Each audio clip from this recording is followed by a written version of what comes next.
the activities for today. A little different, right? Because we're operating over Zoom. But either way, the benefit is that we're getting time to learn a little bit about ourselves and also benefit from that. So um, just to let you a little bit, my name is Wallace Merriman. I'll get more into that later on in the session. But the title of the session is Nutrition and Fitness 101. And honestly, I couldn't have said it any better because it's tips for us that sit at the desk all day long. And because of the situation that we're in, it allowed us, but it also caused us to do a lot of things different. Some may have been a benefit because we've had a chance to maybe get away from the stresses. But on top of that, guess what? We got some other stresses.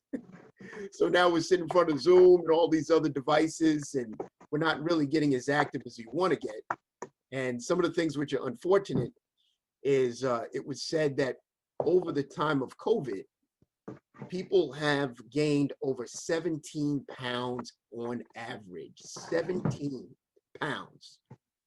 That's not funny, right? But it's the reality that we're in right now. It causes us that we're going to have to get healthier, and we're going to have to focus on a couple of things. So today we're going to get into some basics. The presentation here is actually about two hours, 2.5 hours.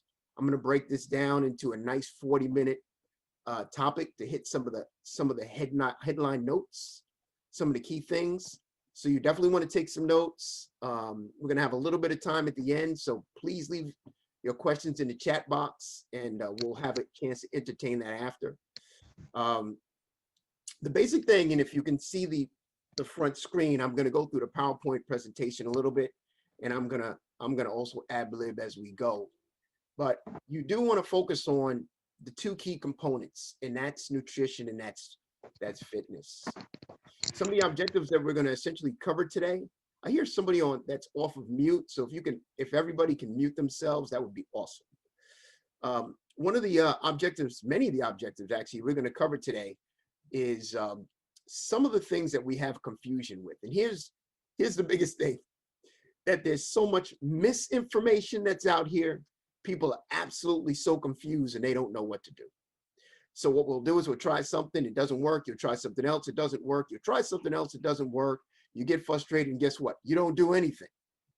So we're going to try to get into some of those issues today. The one that we're going to talk about some confusion, eliminate, is weight loss. Another one is weight gain. Yes, some people want to gain weight. Diabetes, exercise, proper nutrition, and proper hydration. Those are the key components that we're going to kind of get into. A little bit about myself. My name is Wallace Merriman. I live in Bowie, Maryland. I'm actually own my own company called UB Fit. I'm a health and fitness coach. I'm also a personal trainer for federal law enforcement and also the military. I'm a former master fitness trainer for the Army, also a senior fitness trainer for federal law enforcement. I'm a boot camp instructor. I'm an aquafit instructor, pound fit instructor. I'm a corporate wellness instructor. I absolutely love fitness. My specialty is weight loss for women. And I have a background in sports nutrition and weight management. Some of the questions that you're probably going to want to ask yourself, and I'm sure that you've thought about them before, but let's think about this for a minute. Some of the questions you probably ask yourself is, number one, why I can't lose the weight. Another question might be is, how much should I eat? How to prevent diabetes? What are good carbs and bad carbs? There are good carbs, but there are also bad carbs. How much should I exercise? And how important is my weight and getting on the scale? How important is the scale? Is a scale a good measurement for you to use for weight loss or weight gain? And how can I be the best I can be? Some of the things we're going to cover very quickly and very, very briefly today for this presentation. So I always want to start with one thing, and this is very clear. I want to make this clear with everybody, that fad diets do not work. I'm going to say this 2 more times so everybody understands. Fad diets don't work. 1 more time. Fad diets do not work. The problem with a fad diet is that you were probably the weight that you did not want to be in the beginning. You go through the fad diet, and guess what? After the fad diet, you went back to the same weight or maybe even more. And that's the issue. Whenever you do any kind of fad diet, what you're doing is you're eliminating one of the main food groups. You have three food groups. One is fats, one's carbohydrates, and one is proteins. When you eliminate one of them, your body gets angry and it wants all three. Listen, all three of them were put on this planet for you to consume. When you try to eliminate one, now your body has to compensate, and it doesn't necessarily want to do that. God put them all on the planet for you to consume, but we got to consume the right ones. The way that we need to think about and changing our lifestyle is, instead of thinking about a short-term diet, you're going to have to create what's called a lifelong lifestyle change. Huge difference. When you're trying to do something for a short period of time, you have not created a habit. So what you've done, you just basically complicated your body, and your body is now going through changes, but it also knows that after this 30-day challenge or this 45-day challenge or 60-day challenge, whatever you want to call it, it knows that you're going to get off of it. Your body is very receptive. Your subconscious mind is very receptive. It knows before you do the action what the end result is going to be, because it remembers what you did before. So in order for you to change that, what you're going to have to do is you're going to have to think long-term. What can I do as a long-term lifestyle change? What I'd rather you do is I'd rather you take the word diet, same 4 letters. The only thing I want you to do with that is change it to edit. Same 4 letters. The only thing you're doing is you're changing the wording around and make edit instead of diet. Edit your food choices. Edit your habits. Edit the way you're thinking about food. Edit the foods that are going in your body. See, we have to change the habit. When we have a habit, the habits you've been doing for so long, for decades, not 1 year, 2 years, for decades, you've been doing the same habit. And when you create a habit that now actually turns into something being autopilot, things that you're doing, you don't even realize. You don't realize why you're going in the refrigerator 3 times a day, especially when you just finished eating. You get home, you put your keys up, and guess what? You open up the refrigerator, but you just had something. Why are you going to the refrigerator? You just had something to eat. That's because these habit loops that you already have in place. That's what you have to attack. So here's the 4 things. I'm very simple, very basic. I like to keep things at a kindergarten level. But here is the truth. There's no really cut. Everything is really, really basic. The 4 things that you really have to focus on, and this is my gospel. There's nothing else outside of this that I focus on. Number 1, you need to eat every 3 to 4 hours, whether you're hungry or not. Every 3 to 4 hours, you need to eat, whether you're hungry or not, from the time you get up to the time you go to bed. But the extra to that is that you have to combine a carbohydrate and a protein in each and every meal. And I'll explain why. Number 2, you must exercise. But when you're exercising, you're going to have to exercise at least 2 to 3 times a week. And there's 2 forms of exercise. One is aerobic, and the second one is anaerobic. Next, then you have to drink plenty of water. Most people are nowhere close to the amount of water that you need to consume on a daily basis. Not even close. But in addition to that, not only you have to continue to drink clean water, but you also have to take whole food supplements. Whole food supplements are basically organic supplements that are in a supplement form. They're not made by man. They're not synthetically made. They actually come from the ground, but they're organic because you're taking in actual food, not something that was created in a laboratory. And the last thing, you have to get a good night's sleep. And getting a good night's sleep requires your body to get 6 to 8 hours. 6 to 8 hours of sleep you must get every night. And on top of that, you have to eliminate the stress, because the more stress you have, the more weight you will gain. There's no ifs, ands, or buts about it. Stress also equates to you gaining weight. So that's the 4: eating every 3 to 4 hours, exercise, drinking water, taking whole food supplements, getting a good night's sleep, and also eliminating stress. That's it. That's it. Simple. But let's dig into it a little bit further. If we're saying that you need to eat every 3 to 4 hours, whether you're hungry or not, that every time you eat, you must combine a carbohydrate and a protein together in each and every meal. Each and every meal has to be both. I'll get into that a little bit. So let's talk about what's a protein and what's a carbohydrate. Again, you know me, I already said it. I like to keep everything at a kindergarten level. A protein is anything that walks, swims, or flies. Can't be any more basic than that. A protein is anything that walks, swims, or flies. A carbohydrate is basically anything that comes out of the ground.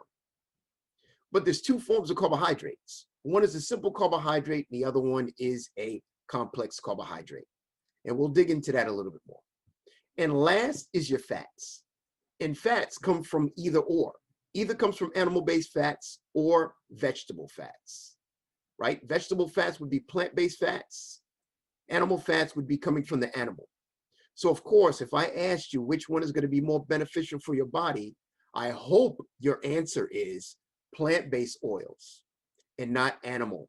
Animal fats is going to create that saturated fats that your body doesn't necessarily want. Your plant-based oils is going to give you actually omega fatty acids that your body wants. So the focus is going to be oils. And if you noticed, I'm actually going to go back and I'm going to talk about it, but let's walk through this quiz. The quiz is bread.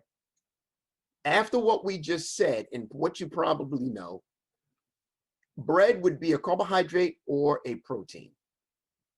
For this one, the answer would be obviously a carb, right? Carbohydrate. Next one is chicken.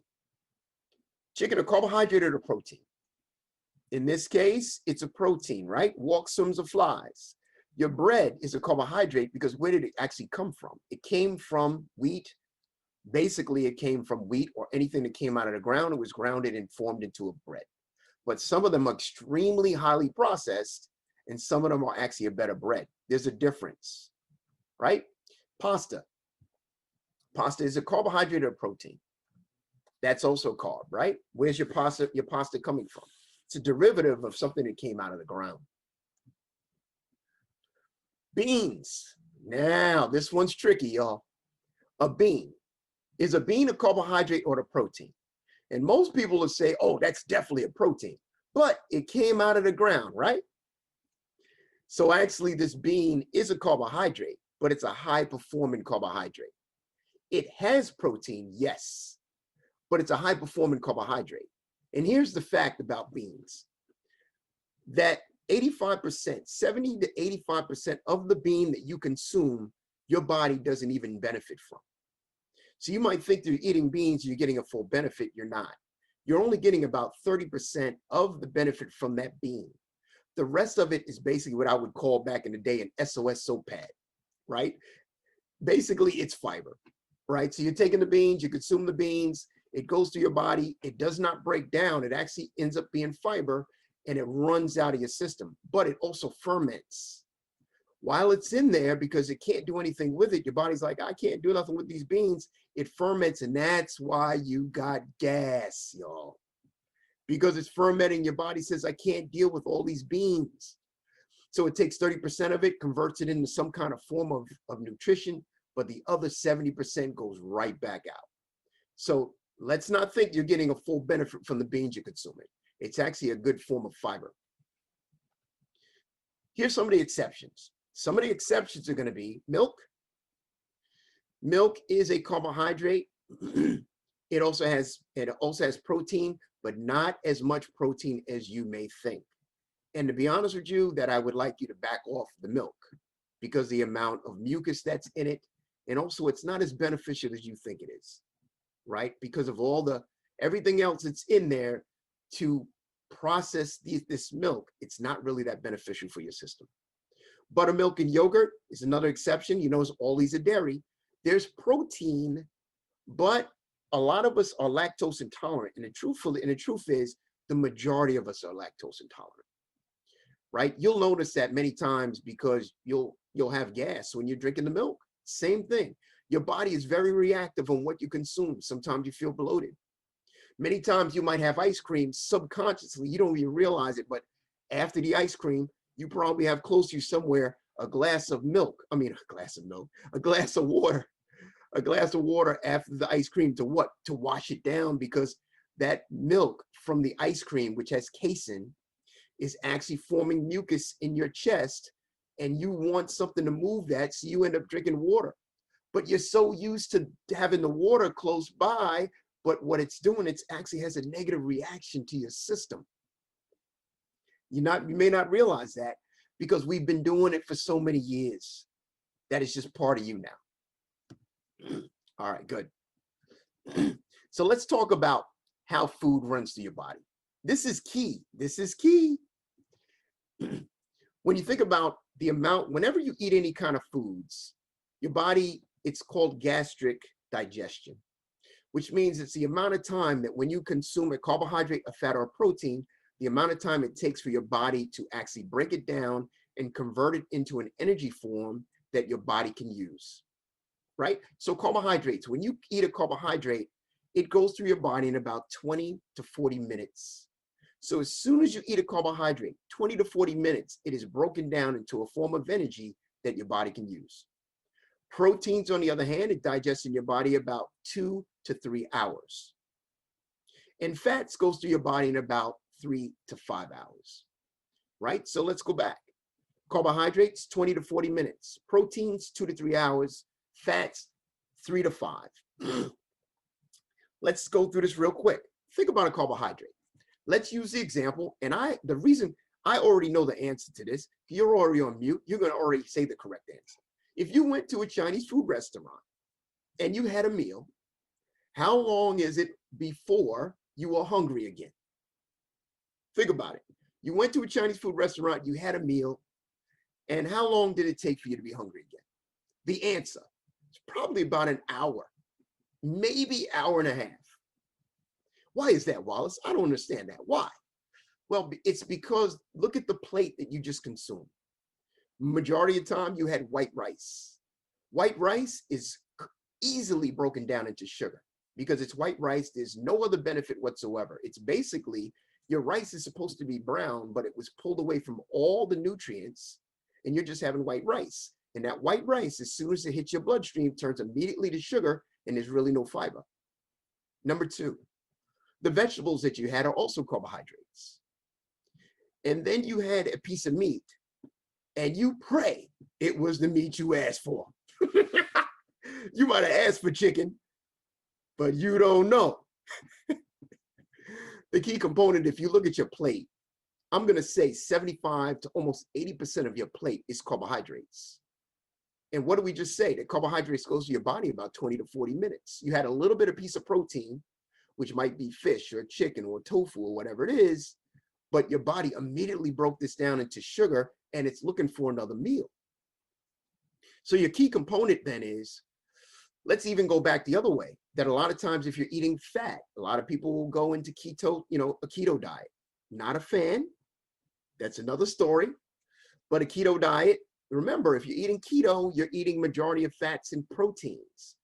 But when you're in a keto diet, what happens is your body is breaking itself down, but you're not getting any carbohydrates. When you're eliminating carbohydrates from your body goes into what's called ketosis. That's why it's called keto, the keto diet. When you go into ketosis, your body is utilizing a secondary source of energy, and that is ketones. Your body turns your muscle, basically that's your protein, it's converting your muscle into ketones, and those ketones turns into energy. So what you're doing is being clear with you that you're really cannibalizing your body. The muscle that you need to keep in your body in order for you to look strong or maintain your toneness or maintain, muscle mass or maintain you losing weight is the same muscle that you're using to be cannibalized to convert into an energy form that your body now has to use because it doesn't have carbohydrates. Not really a good thing. And plus, when you're in ketosis, you're not really a fan, right? Yes, absolutely. Some people can be on a keto diet and no problem whatsoever. But the majority of us are not having a good time being on a keto diet. And I promise you, that whenever you feel that you are stressed or that something is tragic in your life, because it's going to happen, that's just life. But when those things happen, that keto diet goes out the door because your comfort foods have been eliminated now. When you're on a keto diet, a lot of your comfort foods, if not all, is eliminated. So if you're stressed, you don't go, let me go get a salad. Let me get a salad and some vegetables. No, if you're stressed, you're like, let me go get a cookie. Let me get ice cream. Let me get some chocolate chip cookie. Let me get some chips. Something that makes you feel comfortable, right? So that keto diet's out the door. And here's the problem with your body. Your body is pissed because it wasn't given a energy source, which was carbohydrates. You didn't give it that. So it had to hold on and slow the metabolism down, waiting for you to eventually feed it what it wants to have. That's another story, but that's really the truth. To get back into what we were talking about is that if you combine a carbohydrate and a protein together, your blood glucose level is not going to go as high, right? Because carbs, bottom line, whether being good carbs or bad carbs, carbs are sugar. Let me be clear with you. Good or bad carbohydrates at the end of the day still converts into a form of sugar that is glucose. It's just the issue is how fast does it break down? Your carbohydrates, remember we said it was broken into two forms? One is a complex carbohydrate and the other one is a simple carbohydrate. A complex carbohydrate came directly out of the ground, which means you have the fiber that's still in place. A simple carbohydrate means that all your good foods, all the nutrients, all the things that were from the land has been eliminated and turned into process.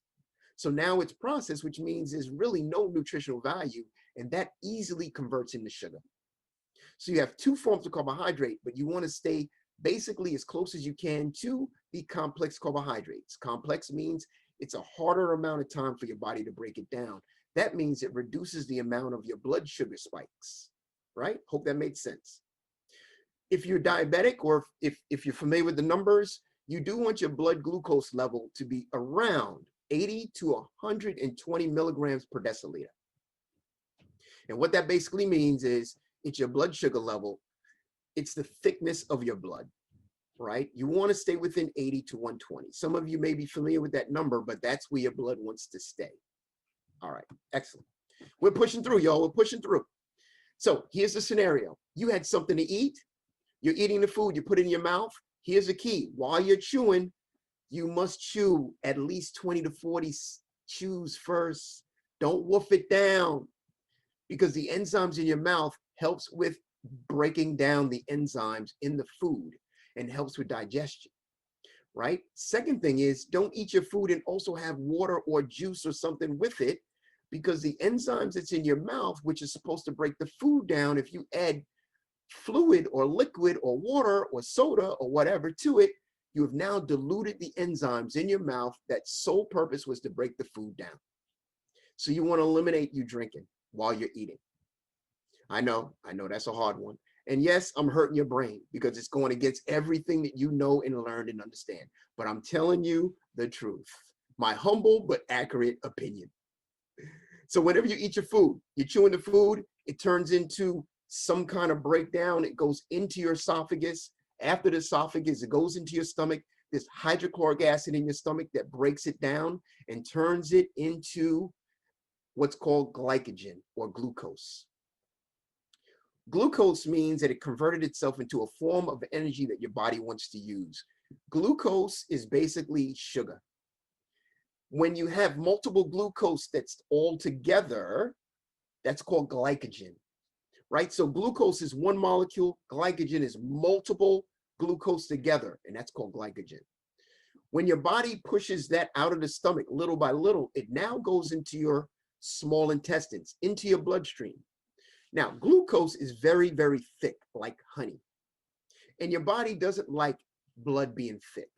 So as the glucose is leaving the stomach, going into the small intestines, your blood starts getting thick and your body goes, hey, I'm not liking this. Let me tell you something. The temple that you have is amazing. It does stuff per millisecond that you don't even imagine. But it realizes that the blood is too thick. Once the blood is too thick, your body goes, hey, hey, pancreas, I need some insulin. Help me out here, help me out. So it calls for insulin. Then the insulin comes into the bloodstream. As soon as the insulin hits the bloodstream, all the muscle cells that you have in the bloodstream, they all open up simultaneously. So here's your, every cell that you have, every muscle cell that's in your body, as soon as the insulin hits the bloodstream, all the cells open up immediately at the same time. And guess what? All the glycogen that you have now goes into all the cells. So all the glycogen, remember, the insulin is like a master key. It opens up all the cells. As soon as that happens, glycogen goes inside the cells. The one molecule of glycogen also takes 3 molecules of water. One molecule of glycogen takes 3 molecules of water. They go in every one of the cells, and each one of the cells get full. While the cells get full, eventually there's a point in time that your body goes, okay, I got no more cells to fill. Guess what happens? The glycogen that's now left is floating around looking for a place to stay. But you filled up all the cells with the glycogen stores that you already had. So your body goes, well, I got nowhere else to go. Guess what that happens? It turns into fat. Right? So if you're eating highly processed foods and you have all this glycogen inside your system, your body goes, nope, I'm full. All my cells are full because you turned on the insulin that allowed the cells to open up and get what they needed. Whatever's left floats around and turns into fat. And if you keep doing that, eating processed foods all day, junk food all day, you keep turning on the insulin, and the insulin's saying, I got nowhere to go because the cells are full already. And then you turn on the insulin again because you ate some crap food. It happened again. It happens again. It happens again. And this is happening all day long. And if you're eating junk food all day long, you're not allowing the body to get what it needs. It keeps going into 2 places. For women, it goes right to your hips and your stomach. For men, right to the stomach. That ends up turning into visceral fat, and that visceral fat is what's causing the obesity epidemic that we have right now. Here's the issue. Every time you signal for insulin and your body goes, hey, I'm already full, this is going to be the problem when we start talking about, you go to the doctor and your doctor goes, you're pre-diabetic right now. He looks at your blood glucose level, which I just said is the thickness of your blood. And he says, whoa, you got a lot of glucose, a lot of crap in your bloodstream. You have prediabetes. So that means, number one, that you were already told, you were given a warning. Hey, if you keep doing what you're doing, I'm going to get diabetes. And guess what you did? You heard what he said, but you didn't change a thing, because these are habit loops that you've had for decades, right? These are things that you're doing day after day after day habitually. You don't even realize you're doing them, right? And you're not putting anything in place to prevent these things from occurring. So guess what happens? After a period of time, your body goes, all right, you want to keep playing with me? Well, fine. Go ahead and keep eating like this. It'll keep turning on to the point when it says, it doesn't make any more sense for me to keep doing this because I don't have anywhere to go. The insulin and the pancreas will shut itself off. And guess what you got now? You now are diabetic. Can I tell you the truth? I only got an hour, so I'm going to be completely honest with you. That if you have type 2 diabetes, hate to say this, but 95% of you, the reason why you got type 2 diabetes, it is 100% your fault. It's 100% your fault.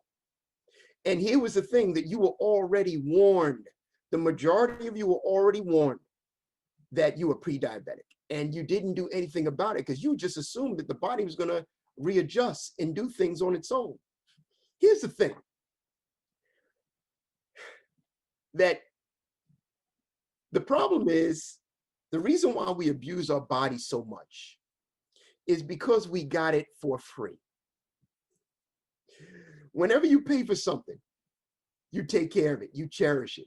But when you get something for free, you abuse it. And guess what?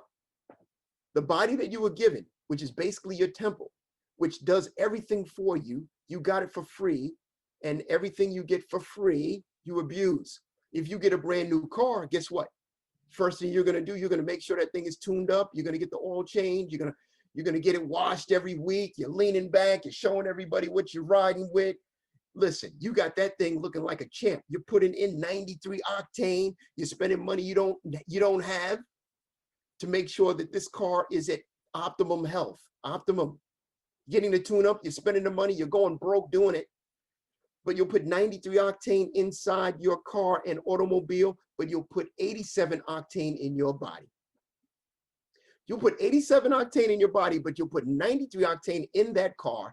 And at any moment, any time, God forbid, that car gets in an accident and goes away. And the investment that you just put into that car is no longer available to you. But the body you got for free, there's no replacement, there's no rain check, there's no turn-in policy. It is what you got. And if you abuse your body in the 20, 30, 40s, and 50s, how in the world do you think it's going to work for you in 80s and the 90s? Because the way that things are right now, and the way that science has been operating, we've been able to live 80s and 90s. So if you've been compromising your body in the 30s and 40s, 50s, you're going to have a problem in your 80s and 90s. So we want to focus on that now, right? So if you're eating every 3 to 4 hours, whether you're hungry or not, you're having a carbohydrate and a protein together, those carbohydrates and proteins is going to add up to about 3 to 4 hours. That means that your blood level is not going to go skyrocketing and drop back down. Skyrocket and drop back down because you're not eating enough food. And instead of your body, consider it as a locomotive. A locomotive, you got two people. You got the conductor that drives the train, and you got some other dude, and he's throwing coal inside that generator all day long to make sure there's enough steam for propulsion. Well, guess what? That's how your body wants to operate also. You got to feed the beast from morning, which means for breakfast means a break fast. You're breaking a fast. That's what breakfast means. Breaking a fast, right? So your body wants breakfast. You want to kick the day off right. But in addition to that, you should also have something after dinner. The nonsense of you stopping dinner at 6 o'clock is not a good thing, especially if you're not having breakfast, right? So you want to eat throughout the day. When you eat throughout the day, every 3 to 4 hours, guess what? You're not getting those spikes anymore. And that means your blood glucose level is staying around 120 and 80, right in the middle. You're not going up in starvation mode, too much sugar, and you're not dropping down where your metabolism is so low that it can't do anything else except survival. I hope that makes sense. All right. The next thing is exercise. You must exercise. But here's the truth. The bulk of the exercise you should do, let's say if you're doing 150 minutes of exercise a week, you should spend 100 of those minutes doing a physical activity and not cardio. The majority of you are doing too much cardio.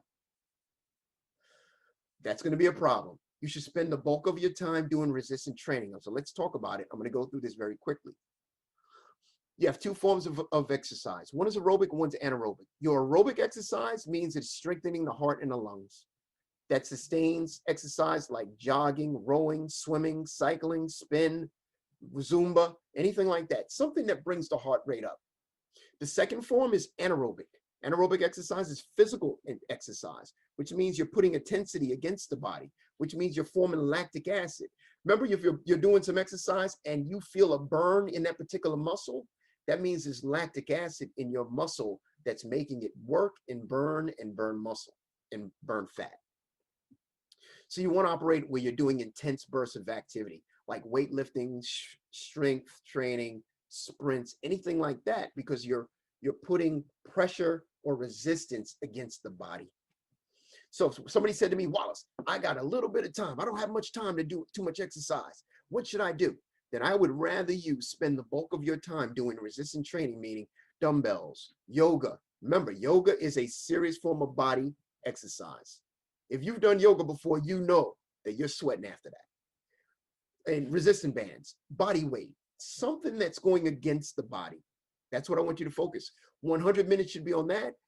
Listen, if you walk 20 minutes a day, you will burn more fat than someone who's on a treadmill going 500 miles an hour every single day. Because there's a difference between the way of your burning your energy. And I'll talk about that quick.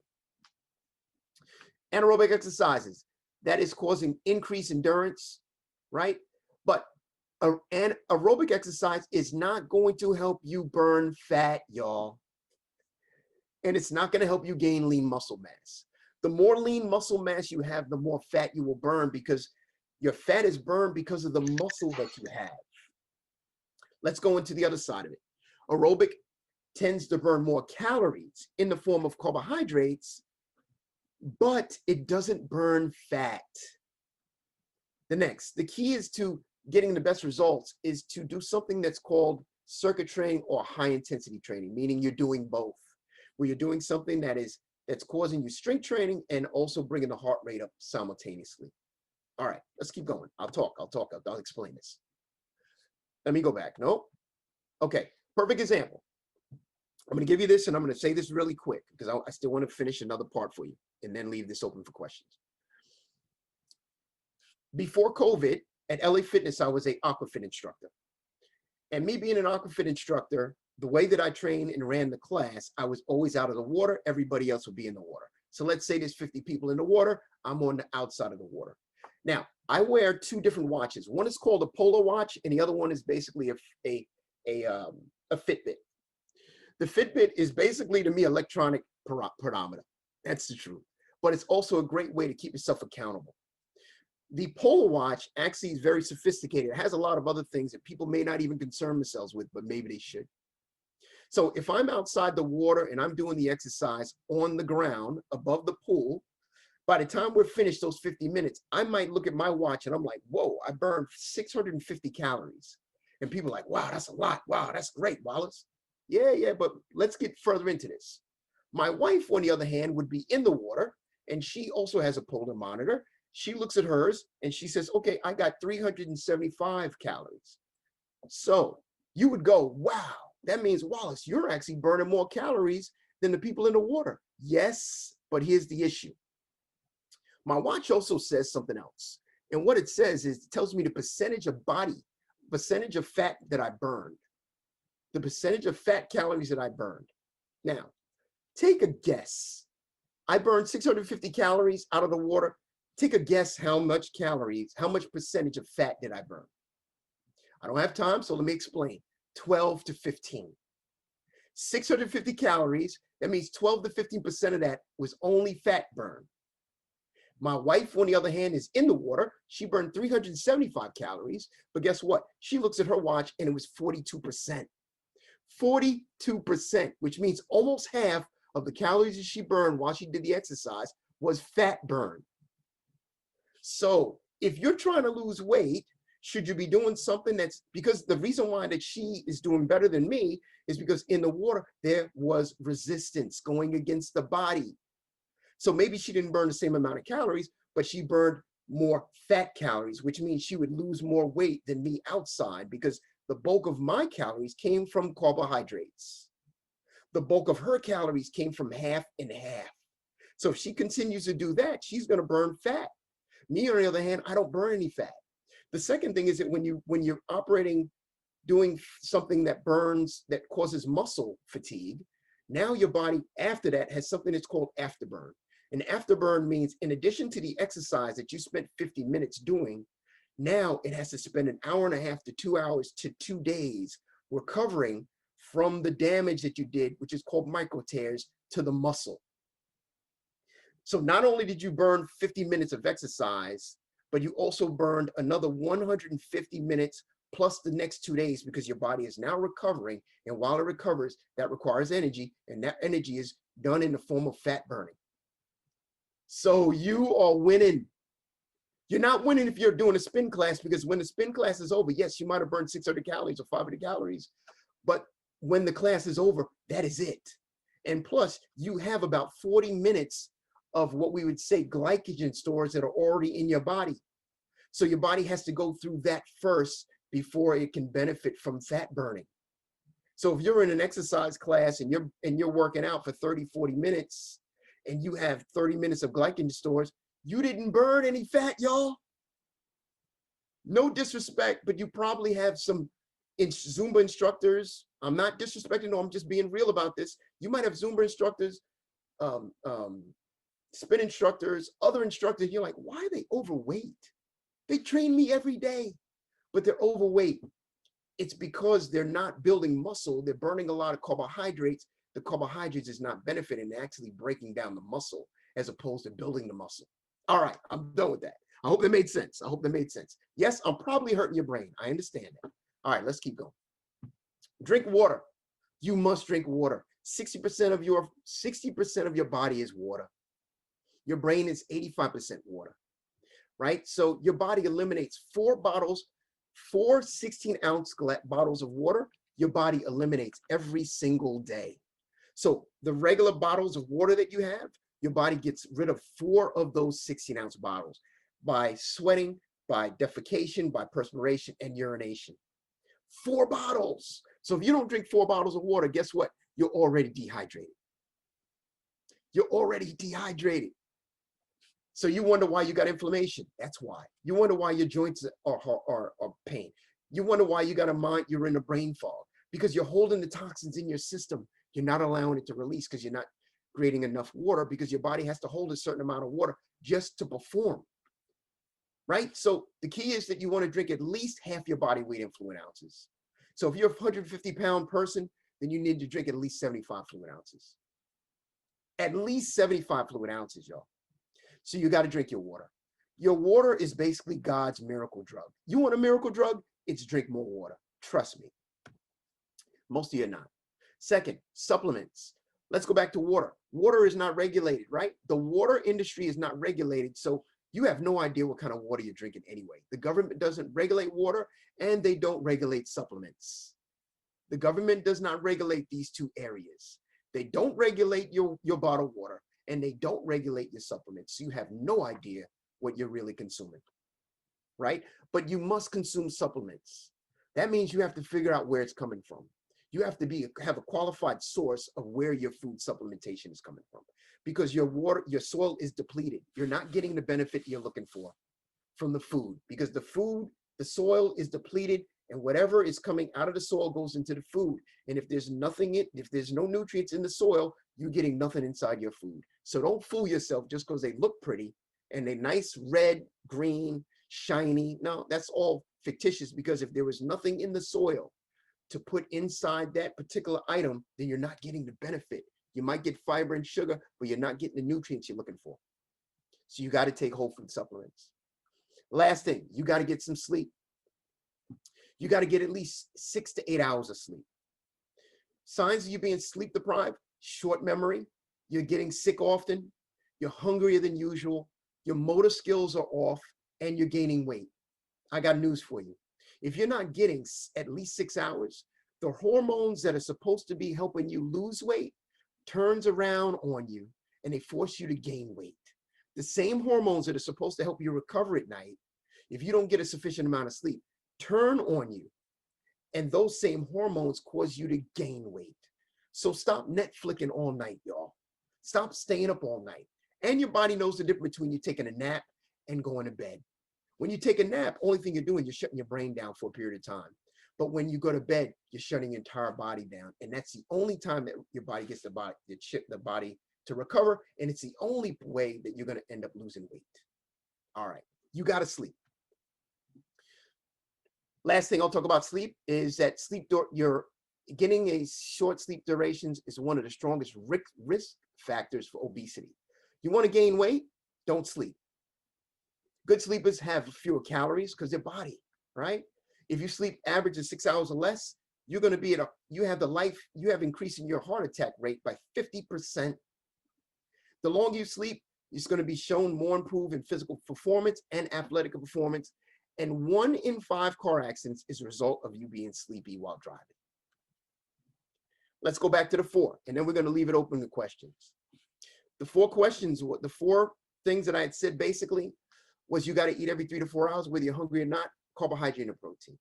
You must exercise 2 to 3 times a week, aerobic and anaerobic, but the bulk of your time should be anaerobic, doing strength kind of training. You got to drink water, at least half your body weight. You must take a nutritional supplement because your soil is depleted and you're not getting the benefits you want to. And last, you must get some sleep. All 4 of those is something that you must engage in. All right. Thanks for your time. I'm going to leave it open for questions. And that is my contact information. You can certainly, if you wanted to, with your phone, take a picture of that.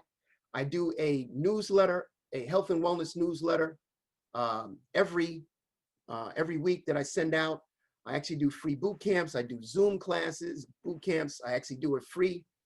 Right now, outside at Watkins Park, I actually do a free boot camp that's at 8:30 in the morning on Saturdays. And then I actually do it free on Zoom on Saturdays. But take that information. Certainly feel free to contact me. If you'd like to be on the email, you can certainly send me your email address, and that way I can let you know more about what we're doing. And I hope that helped. I know it was a lot, but I honestly believe if you follow some of those basic things that we talked about, you're definitely going to benefit. So I'd like to leave it open for that last 10 minutes. Maybe we can get some answers. Hey, Wallace, so we had the first question that came in was from Tamika. Yes. And the question was, can you give some examples on the whole food supplements? Whole food supplement, yes. And like we just talked about supplementation, that when you're looking at any form of supplementation, it's not regulated, right? So you're going to have to find out where it comes from. So it needs to be organic. An organic whole food supplement would be something that was taken directly out of the ground and then dehydrated. So all the water has been eliminated, but where you're getting the benefit from, the benefit is going to be from the organic substance, because now you're getting the plant-based resource, but you've basically eliminated the water. So it's the easiest way. So you're going to have to do your homework. There's only two, and we can talk about that offline. Feel free to contact me about that. But I've done my research myself. There's only two supplement companies that I believe in, that I follow, and I personally use. So we can always talk about it at a later date. But you're eliminating the water, and you're taking your dehydrated source of the plant-based supplementation. The second question that came in was from Nia Young. It says like jump roping. So if you can maybe elaborate, Nia, but I think it pertains to exercise and burning calories and whatnot. Perfect. So if you can elaborate on your question, please, Nia. So let's talk about the exercise. The key is going to be that the more muscle that you have, the toner your body is, the more muscle that you're going to be able to, the more muscle you have, the more fat, right? So your fat is going to burn based on the amount of muscle you have. You notice that you'll see a lot of bodybuilders. Not saying you're going to be a bodybuilder, because women, you can't be a bodybuilder anyway because the estrogen, you don't have enough. But what it will do is that when you get toned, your muscle is actually going to be the factor to burn your body fat. See, people are not realizing, because you're doing so much cardio, you're not building muscle, but that means your body never gets the ability to be toned. So what you have to do is convert your energy into some form of resistance. A resistance would mean that anything that pushes against your body, whether it be in dumbbells, whether it be in your body weight, whether it being resistant bands, something, even a push-up, right? But something that's going to go against the body to make the body burn and build more muscle. That is the only way that you're going to lose weight long term. You can do these diets, but as soon as the diet is over, your body's going to be pissed, and it's going to hold on the next time because it says, I don't like what you just did. So guess what I'm going to do? Not only I'm going to take the weight back, but now I'm going to hold some more just in case you do this again. That's why you'll notice when a person gets off a weight program, all of a sudden they end up gaining more weight and they can't get rid of it because the subconscious mind just remembered what you did the last time. It's pissed. So now it's going to be difficult the next time. Next question that came in was from Mary Retort George, and she's going back to the supplement. So she said, like a plant-based vitamin question. Yes, plant-based vitamins. Remember, plant-based vitamin is just going to be, let's say anything that came out of the ground that's organic in source and it's been dehydrated, broken down into a powdered form that you can consume, because your body recognizes it's the same exact food group that it knows. When you're getting something that's synthetically made by man, these are chemicals, but your body doesn't recognize it. So it's very difficult. The second thing with supplementation is that it has to be able to break down in your small intestines. A lot of times we're taking supplementation that doesn't break down in time and it goes into the large intestines, and now you got expensive colon. Your feces is expensive because it never broke down in time for your body to utilize it in the small intestines.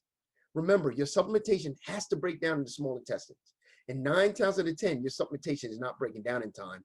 and it's going out inside of your bowels and you don't even realize it because it's a placebo effect. Since you took it, you assume that your body's taking it, but your body's saying, no, I'm not getting any recollection of none of this. So you're wasting a lot of your money.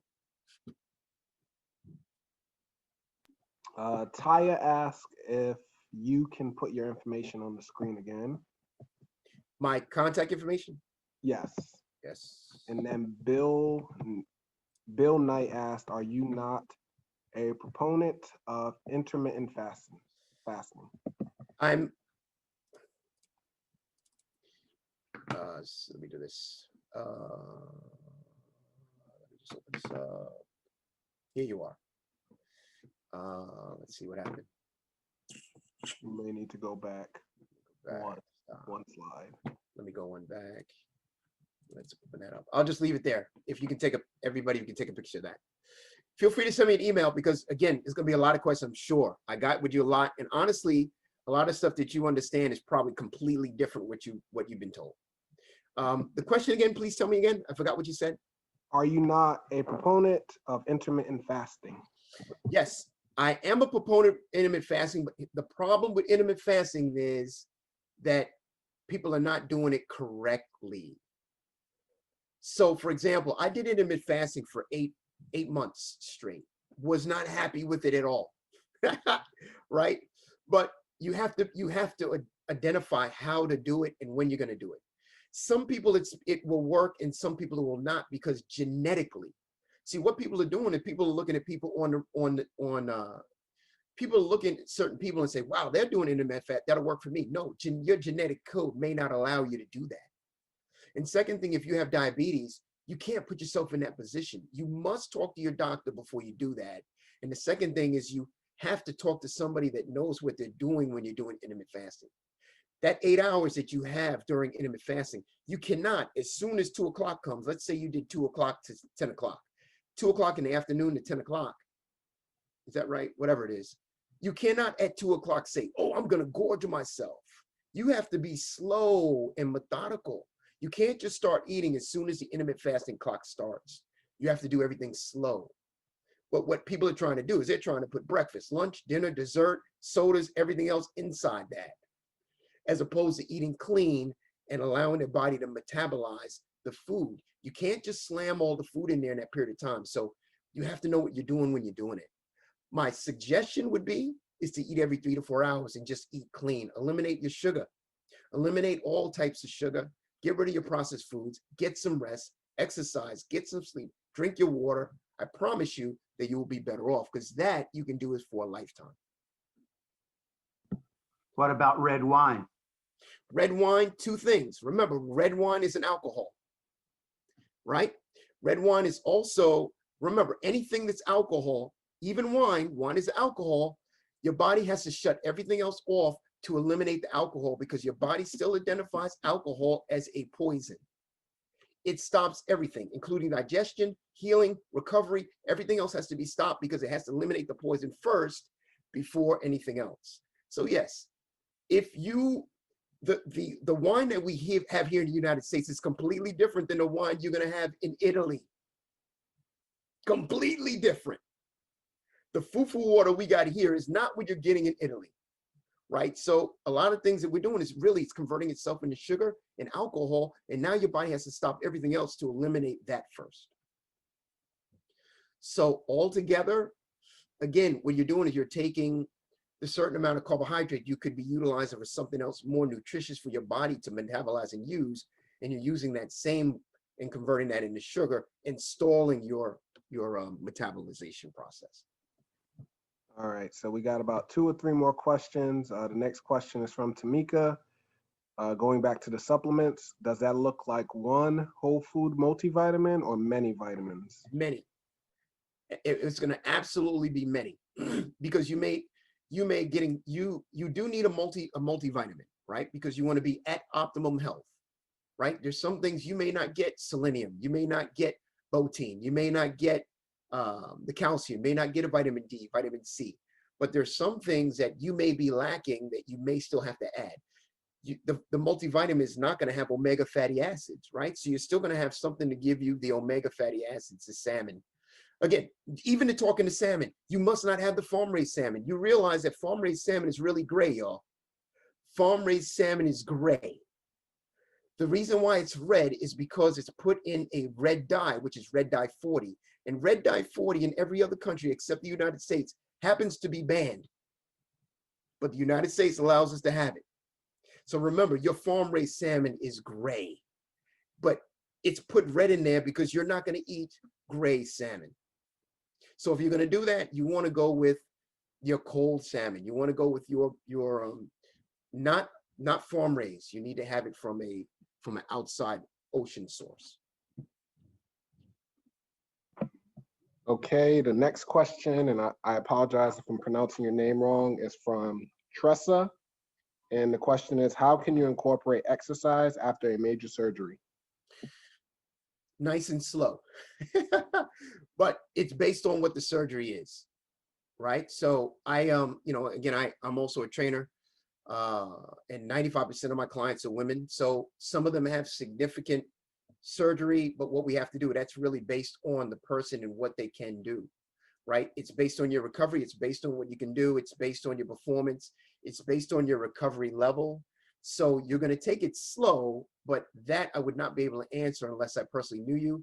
That would be something that you should talk to your doctor or a chiropractor so they can find out exactly what the ailment is, and then they can give you the right direction. So unfortunately, I can't answer that, but it should be slow. And sometimes it might be you have to sit in a chair and actually do your exercises from the chair. Trust me, you can do chair aerobics and you will break a sweat just like you were standing up. Trust me. The next question is from Kennetha, and she says, would jumping rope be aerobic or anaerobic? Anaerobic. Remember, because your heart rate is high. A good way for you to judge anaerobic and aerobic activity. If you're walking with somebody outside and you're having a discussion, you're in anaerobic, which means your heart rate is not high enough in order, because that's the beauty of you. When you walk, your body goes, I don't need an immediate energy source. When you're doing something that's high revving, your heart rate is up, your body goes, I need an immediate energy source. I need immediate, and that means it takes carbohydrates. And eventually those carbohydrates go away because your body no longer has those stores, and then finally it goes down to fat stores. But when you're walking, the beauty of that is that when you walk, your body doesn't need an immediate energy store. It says, oh no, this is cool. And it just grabs fat stores. It grabs fat stores. It grabs fat stores. So while you're walking, you're getting fat stores. However, while you walk, I would rather you still do something that's called an interval, which means, think about it this way. Let's say you're walking around a track. If you're going around the track, the long part of the track, you're going to walk slow or your regular pace. But the turn around the track, that's when I want you to full blast. I want you to speed up your pace until you get to the other side of the track. Then the long part, go slow again. And as soon as you get to that long part, you're going fast again, right? So that means that during the slow part, the long part, you're going into fat burn mode. But while you hit the turn, you're going into carbohydrate mode. So if you did that for 30 minutes, guess what? You've been burning fat for 20 minutes, and you've been getting endurance for 10. Right? So you don't want to just walk. You want to make it same scenario. Let's say that you set your watch, and for every 30 seconds, well, let's do it. 30 seconds, you're going fast. For 1 minute, you're going slow. 30 seconds, you're going fast. For 1 minute, you're going slow. You want to do it in a treadmill? Same thing. Treadmill, you're going slow for 1 minute, you go fast for 30. Going slow for 1 minute, go fast for 30. Go slow for 2 minutes, going fast for 1 minute. So you're allowing the body to adjust. You're not going straight, steady movements. You're allowing the body to work. All right, the next question is from Aaron Alexander. With moderation taken into account, what type of alcohol would you recommend someone to drink? And Larry Ross will be today's last question. Yep. Alcohol. I want you to eliminate it, y'all. See, okay, the alcohol, I want you to be conscious about this. Remember, whenever you take alcohol, your body shuts every other process down. Second thing is that when you drink alcohol, remember, carbohydrates for alcohol is 7 grams. Your fats are 9 grams. Your alcohol is 7 grams. Your carbohydrates and fats are 4 grams. So you understand that every time you take alcohol, it's going to convert itself into fat. It is right up there with fat. Fat is 9 grams. Your alcohol is 7 grams. Your proteins and carbohydrates are 4, right? So you're taking this alcohol and you're stalling your metabolism. You're not allowing the body to do what it wants to do, and you're making it stop every other process it wants to do while it eliminates the poison that's alcohol. So my answer would be that you should eliminate it slowly, or you don't have to eliminate it slowly. Whatever the alcohol is, then make it a cheat day. A cheat day would be a cheat meal, sorry, or a cheat snack. You say, okay, I did this, and this, and this. And for that, I get the benefit on Saturday because I can have a couple of drinks. But you have to have it gauged as a goal and not make this habit form of you having alcohol every day. Because if you're trying to lose weight, you're trying to get metabolism straight, you're doing both. This is sabotaging your weight loss effort, is the alcohol. All right, so it doesn't look like a question, but we had a statement from Kalika saying that's why it's gray at the bottom. And then the next question is from Taya again. What do you think about CMOS? CMOS is excellent, y'all. But there's 2 forms of CMOS. One is basic. CMOS is excellent, but there's 2 forms of CMOS. The one that comes out of the sea and the one that's made in a lab, right? And the majority of stuff that we're buying is made in a lab, and you're not getting nowhere close to the benefits that you're getting from the one that's come directly out of the sea. What they realized that they can figure out, okay, I can do the same thing. They literally had to create a conveyor or a laboratory where you're getting the effects of the waves. And they actually have another source. If you look at CMOS that's from the sea and you look at CMOS that's from an outside source, you'll notice if you look at the texture and the length and the strands of the CMOS, one is very thick and one is very thin. The one that's very thin happens to be the one from the sea. The one that's very thick happens to be the one that's made in a laboratory. And that is not beneficial. And a lot of people are utilizing that. So you got to be conscious of what you're consuming. And the last and final question is from Larry Voss. And he's asking, what are your thoughts on usage of elliptical for weight loss? The elliptical machine is cardio, right? So that's going to be the thing. The elliptical machine is cardio. So again, you got to think to yourself, is the activity that I'm doing creating resistance against the body, and how high is my heart rate going? And if you're on the elliptical machine, if you cannot talk while you're doing the exercise, you're going into what's called aerobic. If you can do the exercise and you can still talk, then you're in anaerobic exercise. Whenever you're in a position you can no longer talk while you're doing the exercise, meaning like you can't have a regular conversation with somebody, you're in a position where you're in aerobic exercise. That means your body's going, I need carbs, I need carbs, I need carbs, I need carbs, which means for 30 minutes straight, it is taking all carbohydrates and you're getting no fat benefit, y'all. You're getting no fat, you're not getting the fat benefit. So again, spend the bulk of your time doing resistant training. Spend the bulk of your time doing walking. Walking is going to burn more fat. See, the issue is that people are looking at this completely backwards because we're following what everybody else is saying. And the truth is, the majority of people are giving you information so they can get inside your pocket. The majority of information you get, there's an ultimate reason why the alternate reason why they're getting it, because they're trying to figure out how they can get in your pocket temporarily, because eventually you're gonna find out they're a fraud, but they want to see how much money they can get you in the meantime before you no longer say, this ain't working for me. And then you try the next one, and then you try the next one. But they're figuring out, how much can I get from Ted before Ted realizes that this is a scam?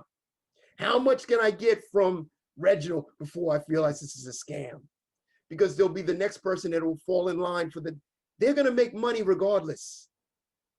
So you gotta think about this being a lifestyle change, y'all. It has to be something that you can basically do for the rest of your life.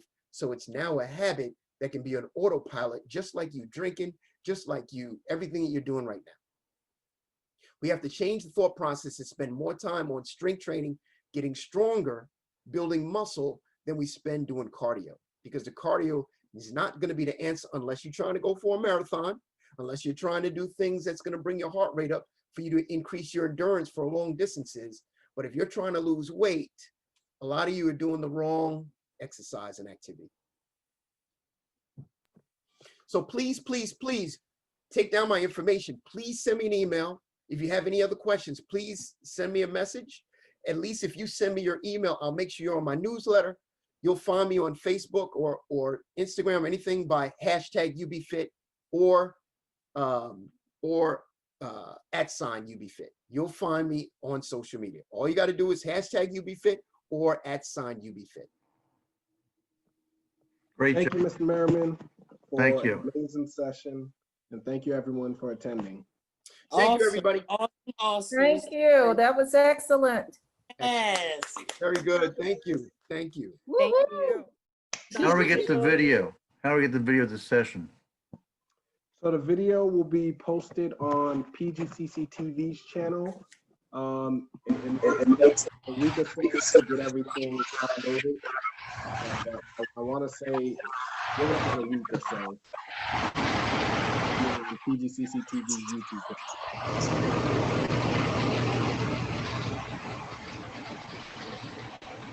Thank you, everybody, for your time. Thank you. Thank you. And please reach Thank out you. if you want to talk. More than happy. Thank you. Thank you so much. Everything was awesome. Excellent. Have a great day, everybody. You too. Same to you. All right. Bye, Kenitha. Good seeing you. Girl.